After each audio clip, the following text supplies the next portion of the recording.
Pnawn da. My name is Alison Williams. I am head of Nairn Bevan University Health Board in South Wales, Gwent. It is a privilege to chair this afternoon's session with three wonderful speakers sharing their excellent work in the field of early years. I reference the housekeeping, the slides that many of you will be familiar with now through today's day one of the conference. Just to note that we do not have a question and answer session in this section. There is a questions tab where you will all be familiar to post your questions that will be answered after the event.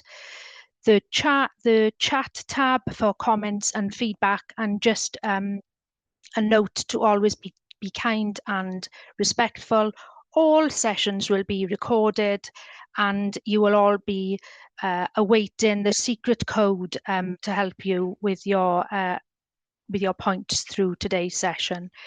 It's with no further ado that I pass you over to our expert speakers for this afternoon.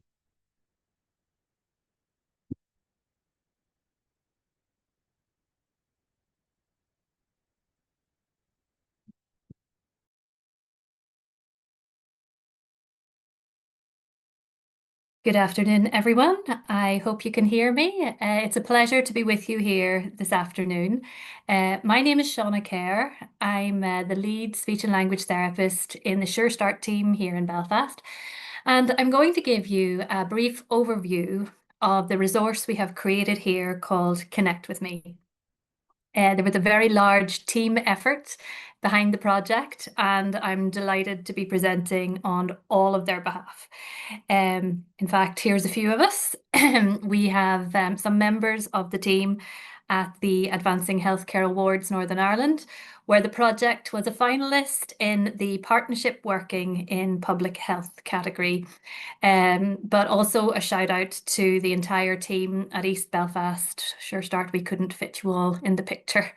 For context, we're fortunate in Northern Ireland in that the executive continues to fund Sure Start projects across the region. We have approximately 38 projects across the 5 counties, and speech and language therapy is a key professional role in each project. Usually situated in areas of social deprivation, we work with families with children pre-birth until the age of 4, and we operate in parallel with key team members such as family support workers, child development workers, midwives, antenatal and postnatal roles, to name but a few. And together we provide a service that is early intervention and targeted to give families with young children the best start that we possibly can. So since the beginning, we have been innovating and creating many early years resources, and we're delighted to share the latest one with you. This is our Connect With Me resource. And today you'll hear what the resource is, the rationale, the science behind it, and the evidence base that led to it. But just a disclaimer firstly, particularly for the pediatric therapists and probably for others, there's a lot of this information you may already know. This resource has been built on information that has been widely available to us as SLTs. But what we know about brain development is repetition is a good thing. So this little pocket-sized book, Connect With Me, if you were to pick it up and flick through it, you'd say, "Ah, isn't that lovely?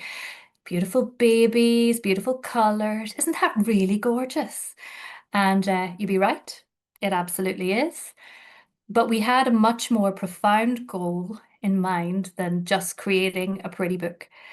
The aim was to design a resource that would create meaningful connection between babies and their carers. Because as you know, that connection is life-shaping. And today we have the book, the group program, and the staff training package. So why? Why was it needed? Well, the rationale was threefold. 1, the science. What neuroscience tells us is that connections between parent and child creates physical connections in the child's brain. And it's a bit like business. The more connections you have in business, the faster your business grows. Exactly the same story with the brain. The more connections you have between brain cells, faster your brain grows. And everything you do in life, everything depends on quality brain connections, whether that's developing speech, language, and communication skills, or the choices you make in life. A better connected brain makes better connections with the education system and even enhances your physical health and long-term health outcomes. Because the brain is not only the seat of learning, it's also the seat of your developing immune system, your developing hormonal system. Even, for example, the way we modulate a stress response, the hypothalamic pituitary adrenal axis, and the way we register and respond to pain. So, a healthier, happier, more resilient existence is more likely if brain connections are made in the early days, when the brain is at its most plastic. The second reason was our parents, and what they tell us is they are struggling, particularly in Sure Start areas. Many are living in poverty, often dealing with their own physical and mental health challenges, their own learning difficulties, dealing with their own adverse childhood experiences. Many are surviving, but not thriving. And all of this affects their capacity to intuitively provide that consistent, nurturing, reciprocal relationship that will make their baby's brain connect. I mean, a friend of mine picked up the book and said, "Wow, imagine having to be told to cuddle your baby and sing to your baby." And that statement just crystallizes the issue. We just assume it happens. The part of the population who are in the lucky position to intuitively do all the simple things in this book cannot fathom that it might not come naturally to the other part. But the fact is, in order to develop, little brains need the same things as they did when we lived in caves, being cuddled, being held, being talked to, being sung to, having a giggle, whether it's in fashion or not, or whether the adult has time or not. I mean, while this world might have evolved so fast around us with its technology and screens and ever increasing pace, little brains have not. The old stuff is still essential. Third reason we created the resource the way we did is the world around us. We live in an age of so much information. Everyone's a child rearing expert. Everyone has a book, a blog, a website, a podcast. There is so much advice.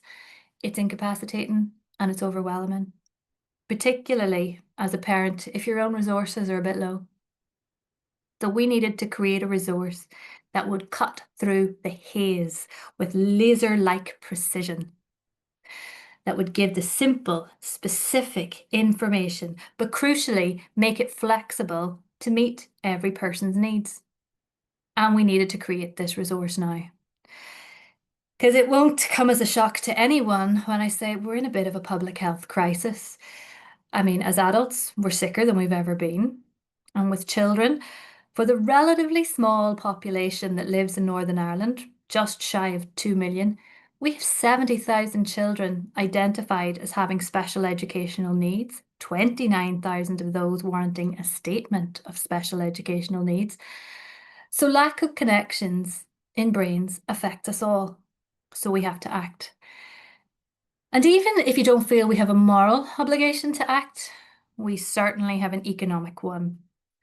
Because, as research scientist in this area, Suzanne Zadig describes, as a member of society, you're paying for lack of connection in the early years. You're paying for the cleanup of the street graffiti, the drug rehabilitation programs, the fallout from antisocial behavior. We all pay as a society for lack of connection in the early years. So what does it look like?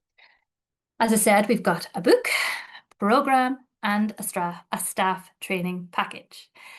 So just delving a little bit deeper, We've got the book and the page tiger on this slide. So on the left-hand column, you will see a page from the book, a black and white picture to draw you in. And there are 6 key tips through this book, one on each page. The key tip is in the jigsaw piece, and here it says, "Smile with me." And just under the jigsaw, in the left-hand corner, there's something you could say in a speech bubble, a script if you need to use it, and a call to action on the right, an idea you might like to try. So the tips come together through the book and on the back page, and as you can see, the jigsaw pieces all fit together to build a brain. On the right-hand column, there's a screenshot from the page tiger with interactive links that you can click on. And when you do, you delve deeper into each aspect and you're presented with further background explanation, more about the top tips, song ideas, useful videos, etc. So unfortunately, I probably haven't the time to show you the page tiger in great depth, but for anyone that's interested, we can certainly show you another time. So on this slide, we've got Connect With Me in action. We have everyone having fun at the group programme. We've got Michelle and Rebecca in the middle, our 2 fabulous East Belfast Sure Start SLTs. So what we really have here is a fully flexible, evidence-based, multi-layered resource, which, unlike anything else out there, is respectful of parents' individual capacity to process and act on information. It meets parents where they are at. Some parents will access the book solo and fly with it. That's all they need. Some will need a little bit of one-to-one demonstration in a home with a family support worker. That's okay too. And some will learn while doing at a group over a period of several weeks. That's fine. You've got digital resources and videos within the Page Tiger, and they assist particularly if there is literacy or processing difficulties, or just if your learning style is that you prefer to have your information to be on hand digitally and have it there to call on. Well, we've got you covered as well.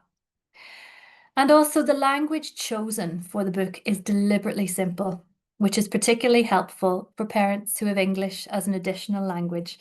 There is 0 redundant language in this little book. Every word has earned its inclusion. And Sure Start staff, of course, are the trusted intermediaries who will implement and coach and support. So how did we do it? In true community innovation spirit, we worked with many partner agencies. The idea began in East Belfast Sure Start, who got the ball rolling and provided the initial funding for the pilot print run and the graphic design. East Side Early Learning Community, they supported copy editing, the Public Health Agency, the photography, and we, the Belfast Trust Sure Start Speech and Language Therapists, we co-produced with parents and developed the accompanying staff training package. And the entire East Belfast Sure Start team fed in, supporting us with tweaks and revisions, etc. So to begin, we co-produced, as I say, with parents who are our undisputed most important partners. And that took place at focus groups. So Michelle and Rebecca went to the breastfeeding groups, the mums and tots groups, mums and babies groups in hostels to capture the full range of lived parenting experiences. And collective leadership was key and all challenges overcome. For instance, our messages, while we as SLTs started off writing some book ideas initially, some parents said some of the language made them feel judged. And the text was changed to that which was more meaningful to parents. And that was then tested and verified by subsequent groups. Evaluations, ongoing and informed each next step. The parents really led us. The parents were asked about how user-friendly the project was, the accessibility of language, and crucially, what would they be likely to do at home as a result of the information received? So the ongoing evaluation takes place through the little QR codes, which takes you through to the Microsoft Forms. We also ran 3 Connect With Me pilot groups. with the programme reaching about 20 families. And we also sought feedback from parents at play days, reading fairs, anywhere where Sure Start had an information stand. And then we got busy with upscaling and mass producing. So what have we found? So what we've found from the feedback, so pie chart 1, we're looking at parental confidence here in connecting with their babies and understanding why it's important. Green is extremely and amber is very. And the significant behaviour change is captured in pie chart 2. Might not be totally clear there, but there's lots of things. They cuddle more often, sing more often, spend more time together. My favourite is I enjoy our interactions more as I understand the impact I am having. That's music to our ears. The qualitative feedback was equally positive from parents and professionals and even organisations like UNICEF. Just as there is a plethora of reading, background information on which the project was built. And we're now really at the stage where we're kind of upscaling and across the 38 Sure Start projects in the 5 trust areas. And we're discussing with partner agencies, midwifery, health visiting, all of who are keen to use the project. I guess you could say it fits in with so many key public health priorities. One of the Northern Ireland Health Minister's key priorities is reducing health inequalities. And we can do that through early intervention. Every interaction is an intervention, quoting Dr. Karen Treisman, and everyone needs to know that. Everyone needs to know that every interaction you have with the baby is creating brain connections. And that revelation is particularly necessary for vulnerable populations. And we have other key public health priorities such as co-production with service users, accessible communication to increase compliance. And what you have here is, I guess, pretty complex neuroscience distilled down into a way that's meaningful and workable for parents. We've also got individualization of healthcare, another key priority. And as I've said here, it's a tiered resource where meets the parents where they're at. A big focus going forward will be people taking responsibility for their own health and prevention in order to decrease reliance on the NHS and education and statutory services. So as I said, the ripple effect is also spreading outwards through partner agencies to build that resilient community. And with enough scale and spread, we believe it could be the catalyst that ignites a radical shift in brain development for a whole generation. So just leave you with one thought. The children and young adults on your caseload, who are your biggest concerns, the ones you're most worried about, the ones that keep you up at night, maybe, just maybe, they were the babies who missed out on brain connections yesterday. And the children on your caseload who'll be your biggest concerns of tomorrow, well, maybe they're the babies who are missing out on brain connections today. I guess what I'm trying to say is that working with babies, it's not a nice soft area or an optional extra or something as therapists we should do if we have time. We're actually shoring up the society of the future. Babies and their brains really, really matter. They matter a great deal. Thank you very much for your time and attention, and I'll stop my screen share now.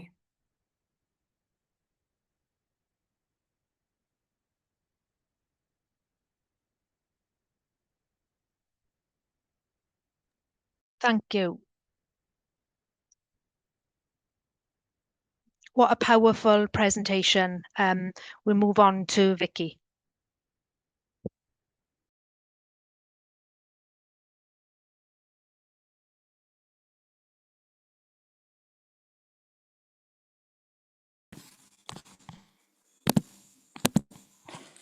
Right, sorry. Hi, Thank you so much for this opportunity to talk to you guys today. It's a real pleasure.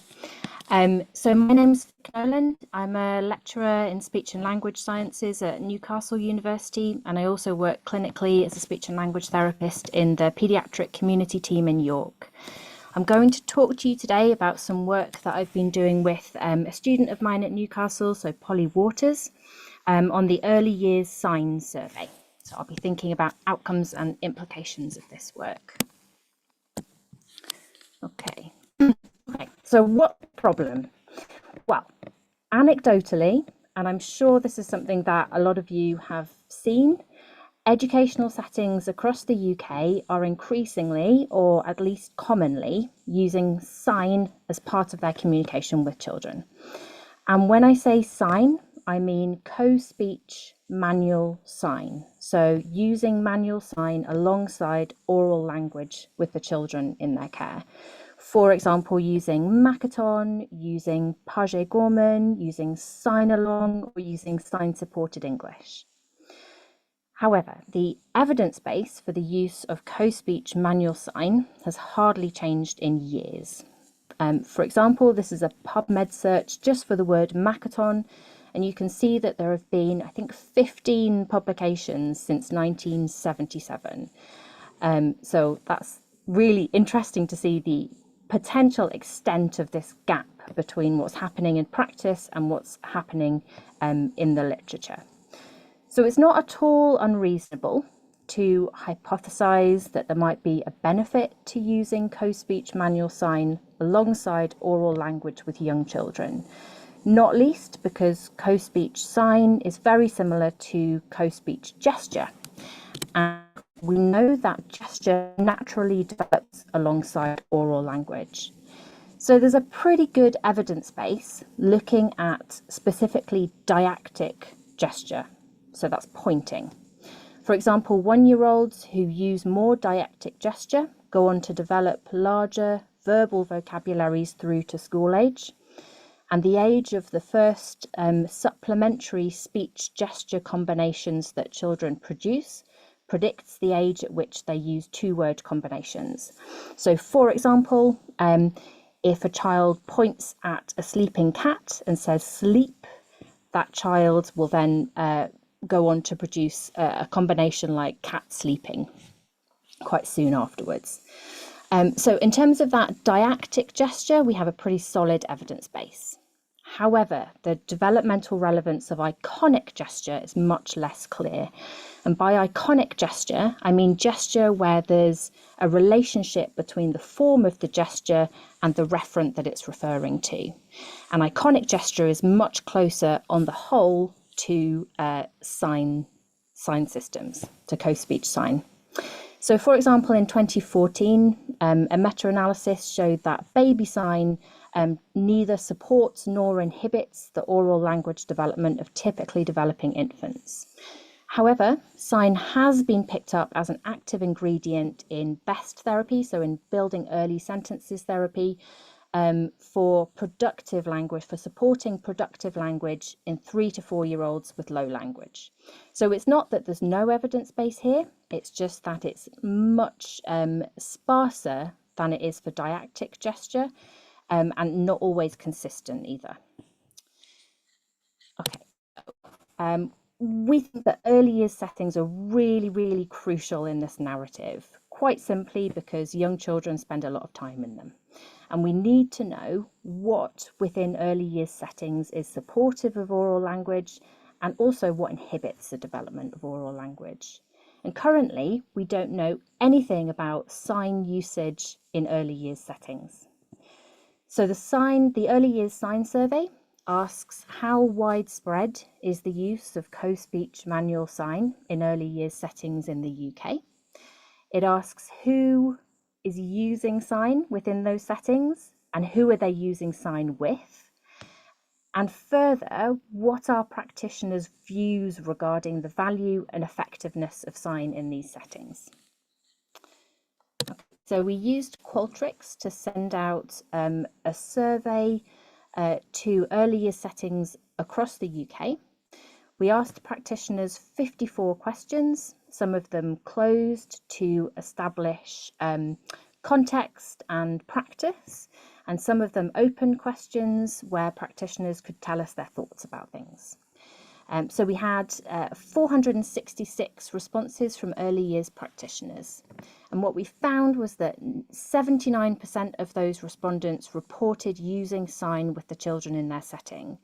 And weirdly, of those, 79% reported using Makaton, with a spattering of other sign systems. So sign supported English and sign along. So in answer to the first research question, how widespread is the use of sign? Well, very widespread. Okay, so our second research question was who uses sign? So we asked respondents what role they hold at work. And we found that the level of sign use was really high across all roles. It was highest for nursery teachers and school teachers at 84%, and lowest for childminders, which was still high at 69%. We then ran a logistic regression to predict who uses sign. So that's just a binary factor, do you use sign, yes or no? And as predictors, we used a practitioner role, number of years in practice, whether or not practitioners worked with children with special educational needs, and whether or not practitioners had training in sign.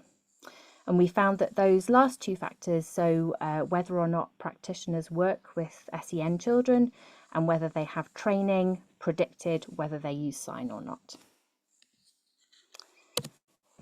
In terms of who sign is used with, we asked practitioners, who do you use sign with? And the vast majority of them, so 92%, reported that they use sign with everybody in their setting. And when we asked about age group, so like which rooms, for example, are you most likely to use sign in, the highest response was from practitioners working with preschoolers.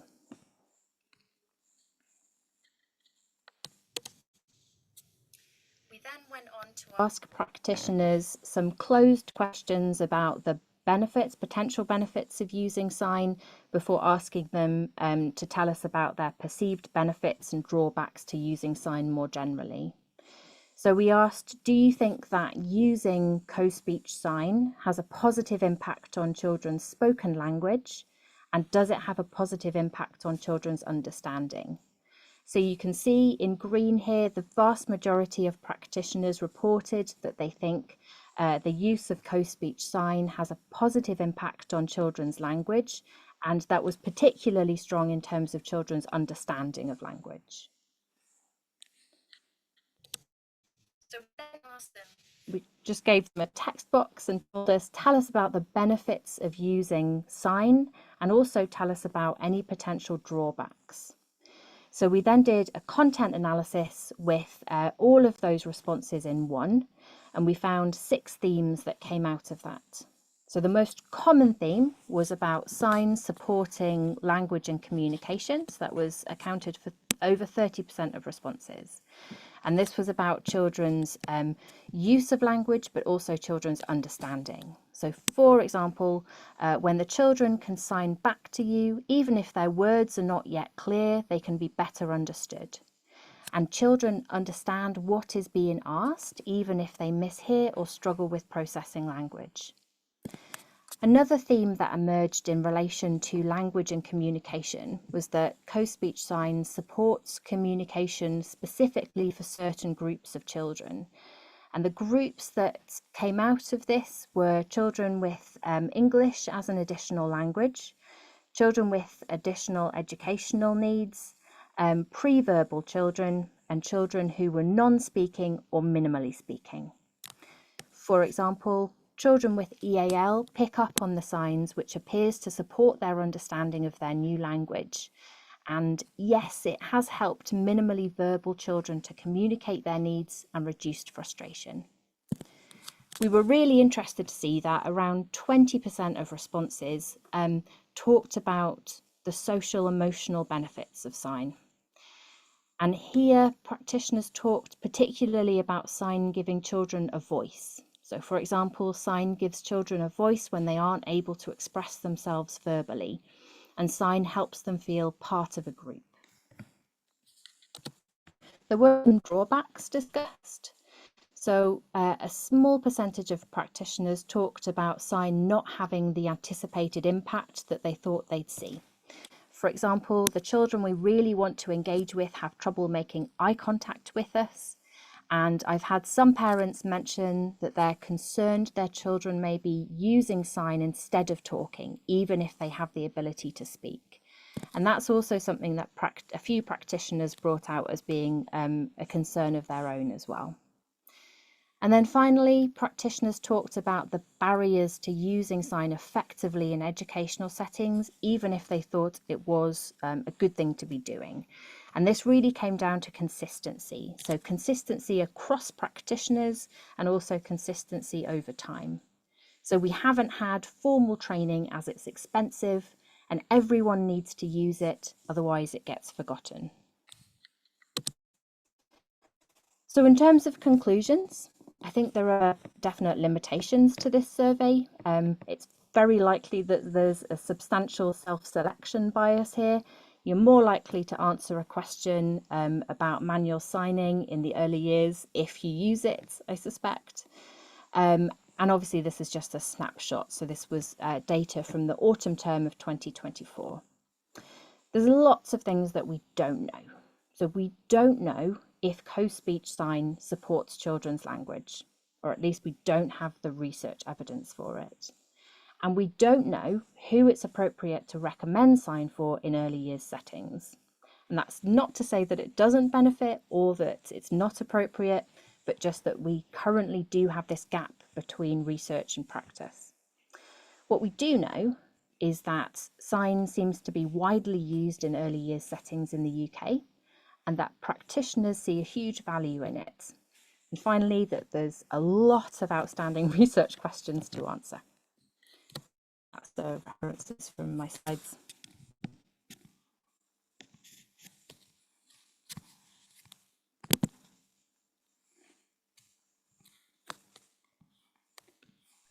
Thank you, Victoria, for that overview. Poses some really interesting questions for us to think about. I'm going to move over to our last presentation now for this section with Colette and Kathleen from Camden.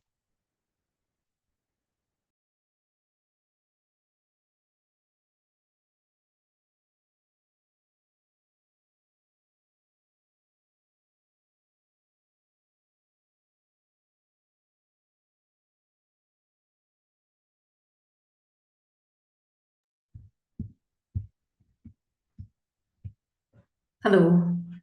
Welcome to this whistle-stop summary of an intervention model that we've been using in Camden since 2023. We believe it's an effective, sustainable, and enabling for children at a universal, a targeted, and at a specialist level. I'm Kathleen Cavan, and I'm the head of Camden Children's Speech and Language Therapy, and one of the teams that I lead is the Camden Family Hub's SLT team, under which this team this work has taken place. Colette's my co-presenter, and you'll hear from her later.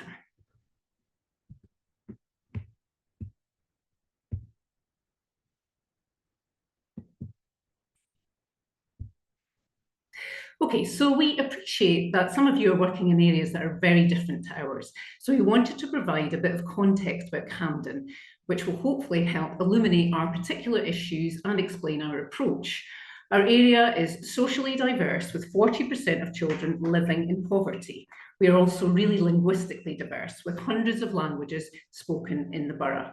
The most common, other than English, are French, Bengali, Arabic, and Somali. Our Bangladeshi population, who speak Bengali, is overrepresented in our cohort of families who are living in poverty, and they have the highest rates of speech, language, and communication needs. Alongside our diversity, we, like many other areas, are seeing increasing levels of need and increasing levels of complexity of need, which has necessitated a more far-reaching and strategic approach to intervention. We also recognise that there's a bias in true family engagement in the traditional early years model in our area. A significant proportion of the families who need us most access us the least. So what we needed was a borough-wide approach.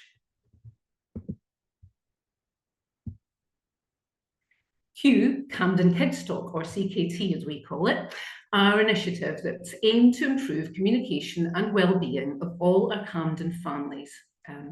In 2022, Camden was one of the government's 75 family hubs sites, and we started working with local partners to consider how we could improve early identification and intervention. We wanted to design an approach that would provide universal, accessible, high-quality communication support that was borough-wide.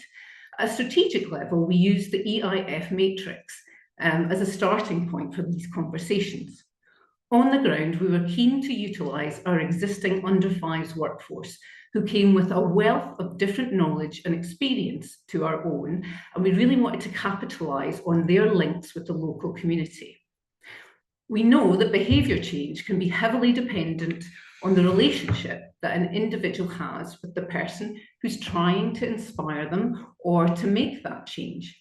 And we need to make the best use of our key professionals' local knowledge.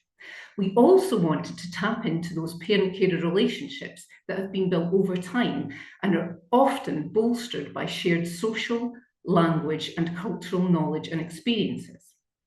The balloons that are helping this particular home learning environment to flourish and fly include health visitors and our early years childhood workers who run our stay and play sessions. And we continue to develop strong relationships with those two groups. So, on to our schools project. The strand of Camden Kids it's a strand of Camden Kids Talk initiative.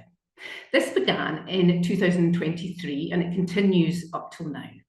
We're going to concentrate on presenting the first year of this schools project, although the method and the results are mirrored in 8 new schools in the second year. So in our first year, we worked with 8 school nurseries and 1 very large nursery school, and we included the 2-year rooms for those who had them. This encompassed 463 children by the end of the year. All of the schools that we worked with were identified as having high needs of deprivation, with 55% of children attending these settings categorised as disadvantaged and living in the top 10 to 20 most deprived areas of the country. The nurseries that we chose also had high rates of SLCN, including the number of children who had complex needs. Staff were climbing a metaphorical mountain of need without any of the tools that could make that climb a little easier. When we recruited schools for our project, we outlined a 2-way relational model that would be tailored to suit the existing strengths and needs of each setting. And we were clear that what we were not offering was an off-the-shelf intervention package. We ensured buy-in and collaboration by working with staff, all staff across the nursery. And we also included a strategic lead who was usually the EYFS lead in every one of our nurseries. I'll hand over to Colette. Hi, I'm Colette. So we designed our model of workforce development linked to our understanding of the underlying theory of behaviour change.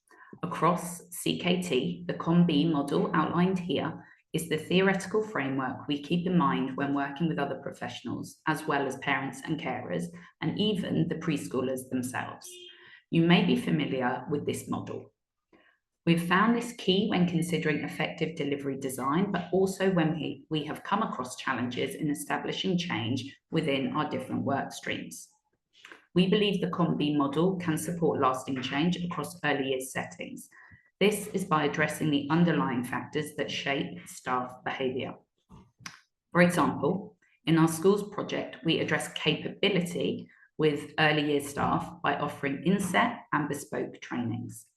We ensure adequate opportunities for behaviour change by planning to allow for application of what was learnt on trainings. Arguably, more importantly, we are encouraging a social environment that strives for high quality interactions and a communication-rich environment for every child, so co-workers support, encourage, and expect to see such practice. Strengthening motivation comes through co-production, coaching, celebrating staff successes and development, as well as reflecting on children's progress. all of which taps into existing motivations, feeds them further, and encourages continued engagement. By considering and addressing all three elements to a greater or lesser extent, as required by the individual and the setting, the COM-B model promotes confident, consistent practice among staff that is driven by internal factors and able to grow and be sustained without continual speech and language therapy presence. So by this point, you're probably wondering what we actually did though. So I'll try to briefly take you through that now. Each school began their year by completing a self-audit and received therapist support to create SMART targets, encouraging clear areas of focus that were reviewed at year end. Every school was also offered a nursery-wide inset training session at the beginning of each of the 3 terms, with other support being spread out across the term at times to suit the setting. In the autumn inset, we introduced the Welcome screening tool. We coached until key school staff were confident in using the tool, so every child in the setting could be reliably screened, and the data was submitted to us at October half term, and then again at the end of June. Schools involved in the project continue to provide us with this data. In autumn, we also built in time to consider and build high-quality adult-child interactions, utilising the Education Endowment Funds, or the EEF's, SHREC framework to organise discussions and video reflections. If you are not familiar with SHREC, don't worry, as I'll come back to this briefly in a while. We also held data meetings in autumn too, to coach staff in using their welcome data to plan continuous provision as well as targeted interventions and onward referrals. Although we used the welcome tool for screening, we opted not to use it for intervention. In the spring term, we harnessed the good quality SHREC awareness and practice into something with a little more adult structure and target vocabulary, interactive stories. Coaching for both these and SHREC interactions continued as indicated by practitioner skills and priorities in the classroom. When schools identified a suitable window, we supported them to deliver a 6-week block of Stay, Play, Learn sessions. These involved parents staying within nursery once per week or fortnight when they would usually drop off their children for an active hands-on session promoting a key communication message in an accessible way, backed up by modelling, feedback, and the chance to take something from the session back to the home learning environment. Some settings opted to independently keep these sessions going for longer, having found them to be effective. In the summer term, we built on the idea of attunement and being child-led to encompass children's emotional development and well-being. Working on strategies such as emotion coaching in follow-ups to the inset training acted as a sort of coaching, or at least hand-holding model, which fitted with our COM-B ethos. Going slightly beyond the scope of today's presentation, we do have a maintenance package when schools have finished their initial year of the project, an integral part of which is handing over SHREC and interactive story coaching to 1 or 2 key contacts within the setting, including the strategic lead. This is via a trainer-trainer package, and we hope that this allows for continued video reflection, continuous professional development, and support for new staff members long-term. This diagram shows how we approach the work. It's another way of looking at it. So as you've heard, with this project, we are aiming to increase identification with the welcome screening and better staff understanding of communication. We improved universal and targeted interventions, some of which are applicable for some children on a specialist pathway, who also continued to access their existing specialist support. We worked with specialist support teams so they were fully aware of the CKT work taking place and could tap into it where relevant.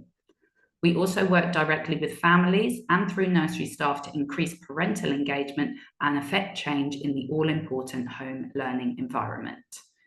We designed our schools project to overcome some of the challenges faced after a typical, more standardized communication intervention package is provided to a school. While such programs are undoubtedly quicker to initiate, they have limited capacity to affect change beyond the moment the intervention is taking place, or beyond the 1 or 2 staff trained in the use of the package. The CKT model is flexible and can be better woven into each unique setting. Workforce development focuses on self-reflection and skill development. This results in interventions that are flexible at point of delivery, allowing for immediate change as children progress. Staff are more likely to provide the consistent, responsive, attuned interactions across the whole day that we know result in real communication change.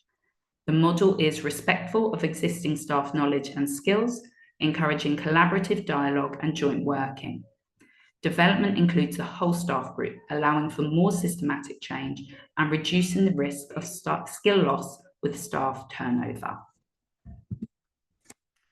At this point, I want to backpedal a little to give some additional context to a couple of aspects of our project. First is the SHREC model I mentioned earlier. This is from the EEF, and we use this when introducing or reinvigorating the theory of high-quality adult-child interactions with staff, and also used throughout our SHREC video reflection sessions. If you are not familiar, then I encourage you to have a look at the EEF website or our CKT Padlet for practitioners after this session for further information and some video examples. SHREC is an acronym for Shared Attention, Respond, Expand, and Conversation. And we use this as the cornerstone for both SHREC and interactive story coaching, supported by in-house coaching discussion tools. In these tools, we've pulled out key building blocks that help practitioners reflect and build upon objective skills that aid each area. It's worth mentioning that while there was no set amount of coaching provided for individuals across the project, as we found it helped to be flexible, anecdotally, we've often found 2 to 3 coaching sessions demonstrated very positive levels of change in most staff. I also wanted to mention some of the core messaging that we promote borough-wide with professionals and parents and carers. One key aspect is our top 10 tips for talking that you will find across most under 5s touchpoints in Camden and certainly within our project schools. Stay, Play, Learn sessions are framed around some of the tips that relate to nursery-aged children or that particular nursery cohort most directly. We have various versions of these tips, including written and video versions in our key community languages, video versions in English for our families, English-speaking families where literacy is an issue, and blank sheets that allow for a professional to sit and help personalise that tip, mindfully considering that all-important COM-B approach to better impact the home learning environment. So now let's look at some outcomes data for the children first. Welcome, if you're not familiar, uses a RAG rating system where green indicates skills as expected for chronological age, amber indicates skills 6 months behind chronological age, and red suggests skills a year or more behind. Looking at the October 2023 data in the pie chart to the far left, you will see that 28% of the cohorts screened green, if you like, compared to 53% in June 2024. The progression bar charts on the right show that almost half of those originally screened as red managed to shift to either amber or green. You can also see that over 71% of children moved from amber to green, with less than 7% falling further behind, even though most will have been assessed against a more difficult section of the welcome in June due to their changing age across the year. These are really positive results, especially given that we will always have a cohort of children who access our specialist services whose progress cannot be measured with a screening tool. Back to Kathleen. Okay, so let's consider the outcomes for parents and carers. Across schools, we were really delighted that we achieved a 69% attendance rate for parent sessions.